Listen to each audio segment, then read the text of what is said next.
Salut les amis, cette vidéo je pense va être multitâche, je ne sais pas encore mais en tout cas première tâche de cette vidéo, on va commencer à installer ça. Notre système gros de douche.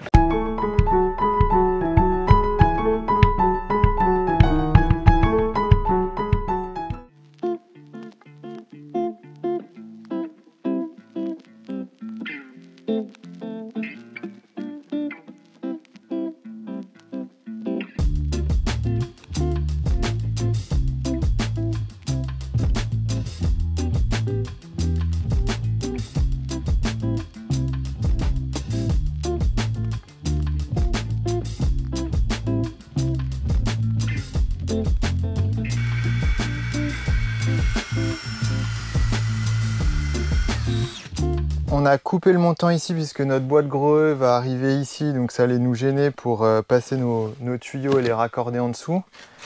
Ensuite, on s'est fixé un montant de renfort derrière le pare-vapeur qui reprend sur les montants de vide technique.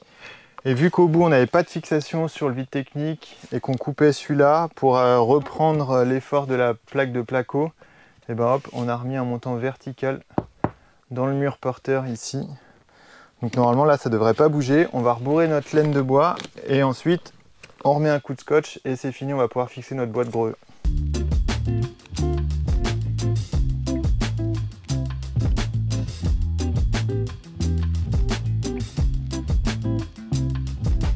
On remet une bande de pare-vapeur pour suturer la plaie.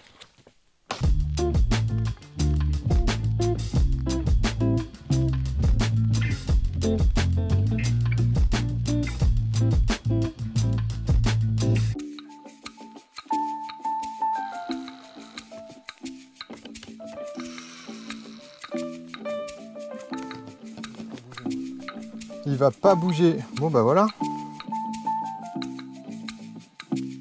On a installé notre boîte Greux.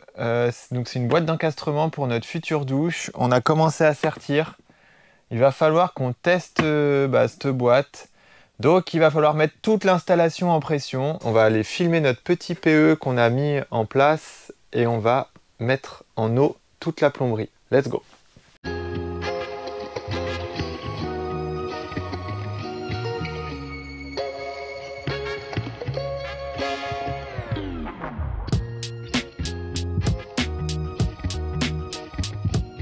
Bon, on vous a pas filmé parce que déjà c'est trop petit, etc. Mais voilà ce qu'on a fait dans le regard.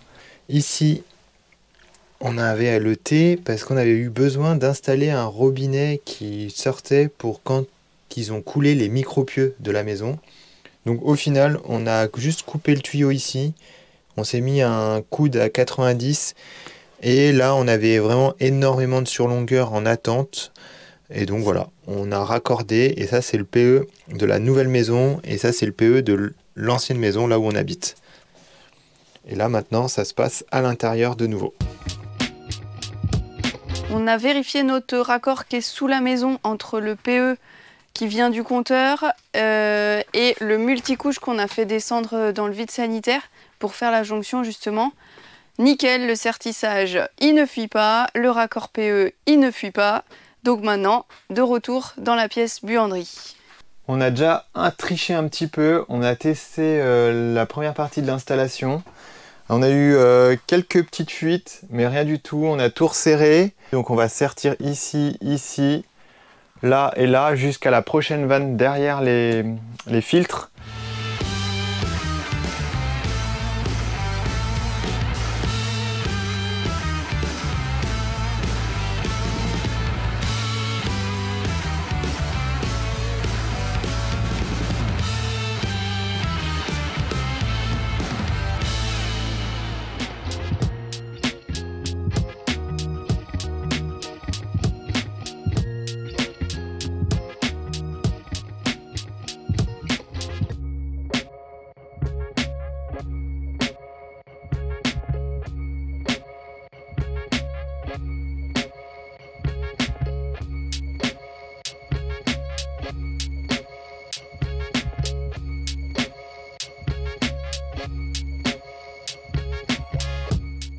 Lou va tourner la vanne. Non, non, moi je tourne pas la vanne. Bon, bah moi J'aurais je fait un tourne tour. la vanne, attention. J'aurais fait un tour de clé, moi, peut-être quand même.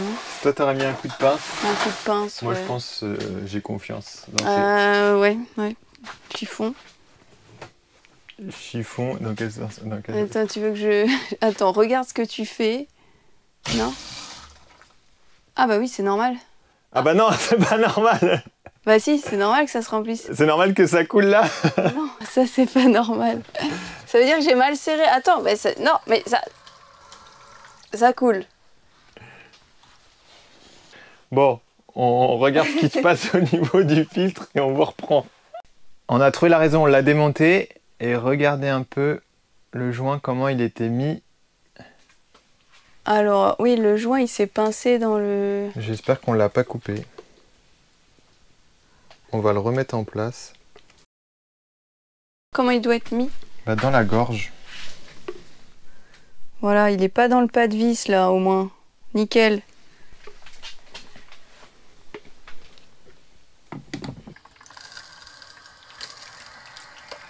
Ça ne fuit plus.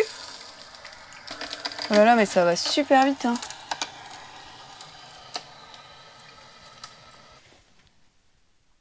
Ça a pas l'air de fuir. C'est limite étonnant.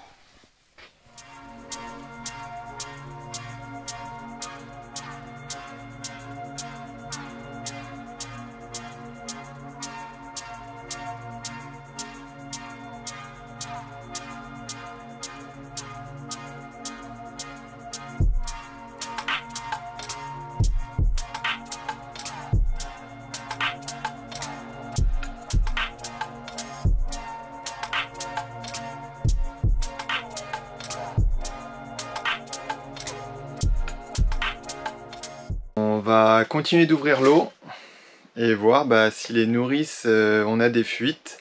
On n'est pas trop serein. On a testé jusque là, pas de fuite. On peut ouvrir là doucement. On va peut-être contrôler d'abord en bas. Là c'est fermé, là c'est fermé, tout est fermé. Donc là, une fois que j'ouvre ce robinet, ça va aller aux nourrices. Imagine tout pète. J'espère que les robinets fonctionnent bien parce que sinon on va être inondé. Ça fuit pas? C'est presque étonnant quand même. Tu vas me dire qu'on n'a pas une seule fuite? Y a pas de goutte, hein? Je sais pas, c'est chelou. C'est pas mouillé nulle part. One shot quoi. Attends. Je suis assez étonné qu'on ait 0 fuite sur la nourrice. C'est quand même un peu fou. Sachant qu'on a galéré avec les filtres la dernière fois. Et là, on a tout nickel du premier coup. J'ai l'impression d'être... je sais pas, j'ai l'impression que ça triche un peu avec nous. Donc là on a ouvert la vanne qu'on a rajoutée d'ailleurs parce qu'on a eu en commentaire cette remarque là qu'on n'avait pas de vanne d'arrêt avant le chauffe-eau. Donc du coup on en a rajouté une quand même, on a écouté les conseils. Ah, on a une fuite! Le bouchon du bout. On a une fuite dans le réseau d'eau chaude. Yay! Faut pas que tu te trompes de côté, hein.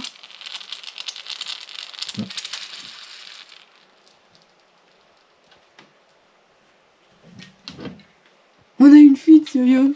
T'es rassuré?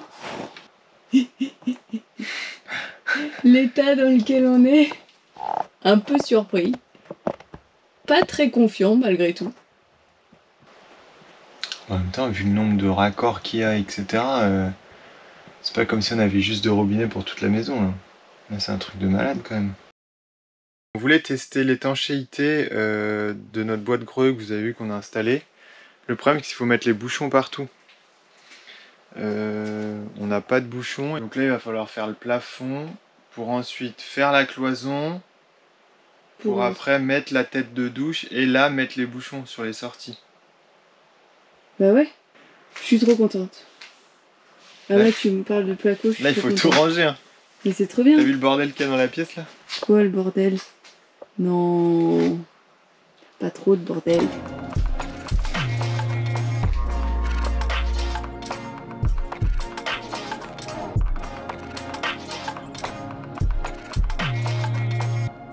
bah puisque la plomberie ça fonctionne à merveille, et ben rendez-vous dans la chambre. Non non, c'est pas une invitation coquine, c'est juste qu'on va commencer le plafond. On a remonté notre lève-plaque qu'on avait trafiqué. Donc j'ai redisqué les montants. Là, on a tout redessoudé. Et voilà, il est de nouveau en configuration lève-plaque classique pour le plafond. Et pas pour des sous-pentes de plus de 3 mètres de long. Bon bah allez, on va chercher une plaque et on commence.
Petite coupure pub car cette vidéo est sponsorisée par Vévor.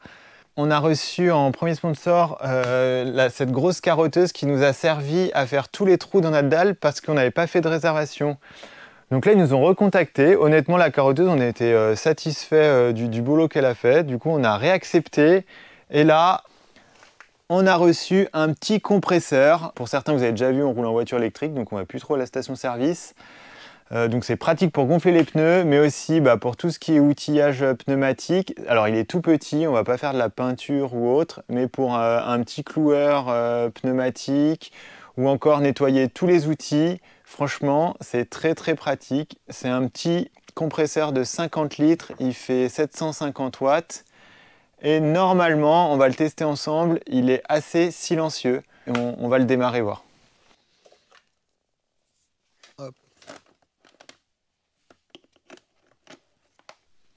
Ah oui, il est vide là.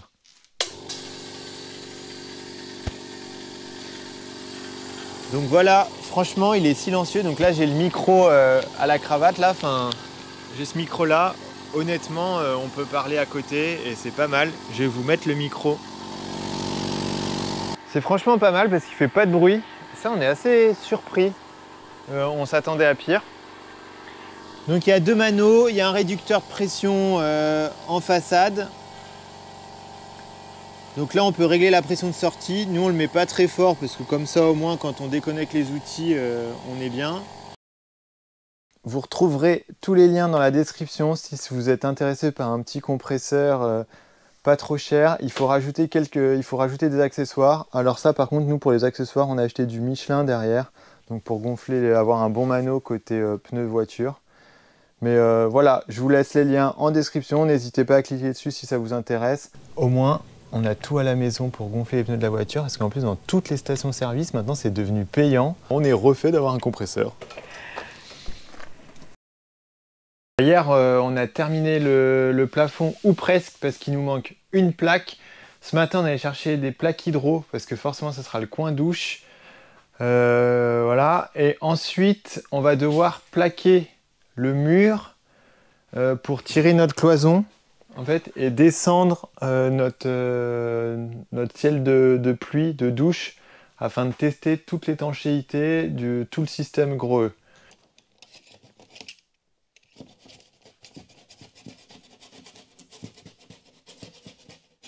Et bien avant de plaquer, nous on veut isoler les vides techniques. Donc en gros, on va remettre 40 mm de fibre de bois entre chaque montant. Voilà, donc on ressort tout le matériel pour couper la fibre de bois et on s'y met. On a acheté en vitesse un ballot, ça va nous permettre au minimum d'isoler ce mur-là. Là, c'est une histoire juste pour terminer notre plomberie à 100% et tester vraiment toutes les connexions.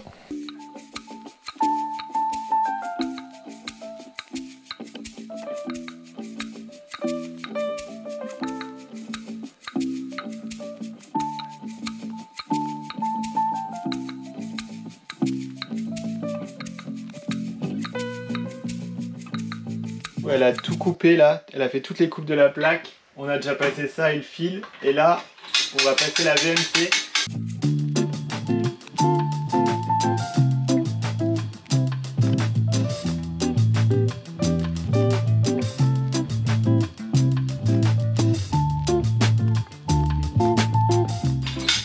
Punaise, ça passe. Ouais, ça force un poil. Ça force un peu hein, quand même. Ah ouais, ça force. Enfin, on peut raboter un peu là, le côté. On la redescend, on rabote. Ouais, parce que là, il y a un peu plus de jour que là. Ouais.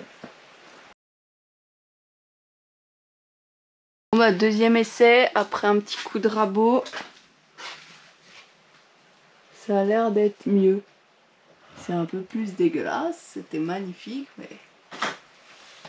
Et Bon, bah. aussi, on a oublié de faire sortir un câble là, donc tant on l'a en tête, il faut qu'on le fasse. Oui, parce que le câble est en attente derrière et on a oublié de faire le trou. On va démarrer notre cloison pour délimiter l'espace salle d'eau dans la chambre du bas. On est allé acheter des rails métalliques hier et c'est ce qu'on va installer aujourd'hui.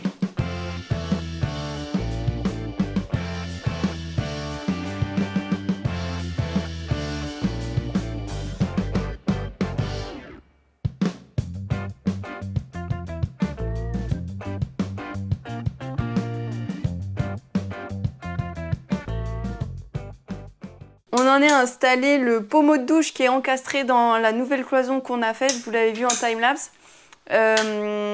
Du coup, on a dû rajouter une petite planche de renfort. J'essaie de vous montrer ça. On a pris du contreplaqué. Là, on a fait nos repères pour fixer notre module encastré. Et Yo est en train de couper les tuyaux de plomberie à bonne longueur pour pouvoir les raccorder et les sertir au module. Voilà ce qui se passe quand on fait pas des travaux tout le temps. Donc on a acheté le système Gros E. Franchement, je trouve que c'est un enfer à installer. C'est très mal expliqué. Il y a 4 milliards de notices différentes. Pour chaque élément, il y a une notice. Et là, évidemment, nous on a mis des coudes parce qu'on se disait que c'était plus facile de descendre du plafond et d'aller tout droit dans notre boîte. Sauf que l'espace ici, là, notre passe à sertir, elle passe pas. Voilà. Donc, dans la notice, autant dire, il n'y a rien du tout. Donc, c'est la merde. C'est la merde aussi par rapport aux épaisseurs de planches de renfort, etc. Nous, ici, on met, en France, en tout cas, on met du rail soit de 48, soit de 70. Et le minimum, 75 mm. Donc, autant dire, si on met un rail de 70 avec une épaisseur de planche à l'intérieur des montants comme ici, ça passe pas non plus. Enfin bref, on est obligé de bricoler. C'est vraiment la galère, ce bordel. C'est un enfer. Ça va faire joli à la fin, mais c'est une galère. Voilà. Donc là, on va essayer d'aller acheter des mamelons en 1,5 mâle-femelle, parce qu'évidemment, on est en encastré, donc on n'a pas le droit d'écrou libre. Donc ça aurait été trop simple sinon avec des écrous libres. Voilà, mamelon mâle-femelle, c'est le seul moyen pour qu'on ait de rallonger un peu pour que notre pince à sertir passe en coudée et de pas trop rallonger parce que sinon nos tubes ils vont être trop courts puisque évidemment on a déjà tout coupé, on se rend compte à la fin. Bref, on a merdé. Je prends des rallonges, tant pis, il y aura plus de sertissage, mais c'est pas grave. On va sertir là, ensuite visser et ensuite à la fin sertir ici une fois dans la cloison. Voilà, donc je redéfais tout, on va refaire les étanchéités et tout, et puis voilà. On va mettre en pression le système Gros E pour voir s'il y a des fuites et comme ça après on peut tout plaquer, s'il n'y a pas de fuite évidemment. S'il y a des fuites, il faudra recommencer. Bon, je vais dans la chambre, dans la salle d'eau de la chambre. Et je vais voir si ça pisse ou pas. J'espère pas. Ça fuit ou pas? Ah, t'as déjà ouvert? Ouais. Bah non. Normalement, tu devrais entendre l'air. Oui. T'entends de l'air? Oui. T'entends pas psh? Non. Ah. T'entends juste l'eau qui passe dans les tuyaux. Là, c'est en pression. Et ben ici, j'ai pas de bruit. J'ai pas de fuite. Là, tu fais une bêtise, là. T'as pas de seau, Yo-Yo. Mais il est têtu. Regarde ce qu'il veut faire, voilà. Tu peux les fermer, s'il te plaît. Ferme le général au pire. C'est pas possible, ça. Un seau! Sans blague. Ouh, vite, vite, vite, vite, vite.